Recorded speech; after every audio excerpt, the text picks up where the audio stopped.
యేసు నిర్దోషి అని సాక్ష్యం ఇచ్చిన 6 వ్యక్తులు ఎవరో తెలుసా? 1 ఇస్కరియోతు యోధ, ప్రభువును అప్పగించిన తర్వాత యేసు నిరపరాధి అని సాక్ష్యం ఇచ్చాడు. 2 పిలాతు భార్య, యేసు నీతివంతుడు, అతని జోలికి పోవద్దు అని సాక్ష్యం ఇచ్చింది. 3 పిలాతు, యేసులో ఏ నేరము కనబడలేదు అని సాక్ష్యం ఇచ్చాడు. 4 హేరోదు, యేసు ఏ తప్పు చెయ్యలేదు అని సాక్ష్యం ఇచ్చాడు. 5 శతాధిపతి, జరిగినదంతా చూసి యేసు నీతిమంతుడు అని దేవాది దేవునిని మహిమపరచాడు. 6 యేసుక్రీస్తు కుడివైపు దొంగ కూడా యేసులో ఏ తప్పు లేదు అని సాక్ష్యం ఇచ్చాడు.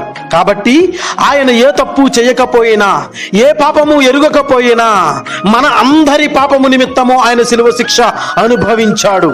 యేసు నిర్దోషి అని సాక్ష్యం ఇచ్చిన 6 వ్యక్తులు ఎవరో తెలుసా? 1 ఇస్కరియోతు యోధ, ప్రభువును అప్పగించిన తర్వాత యేసు నిరపరాధి అని సాక్ష్యం ఇచ్చాడు. 2 పిలాతు భార్య, యేసు నీతివంతుడు, అతని జోలికి పోవద్దు అని సాక్ష్యం ఇచ్చింది. 3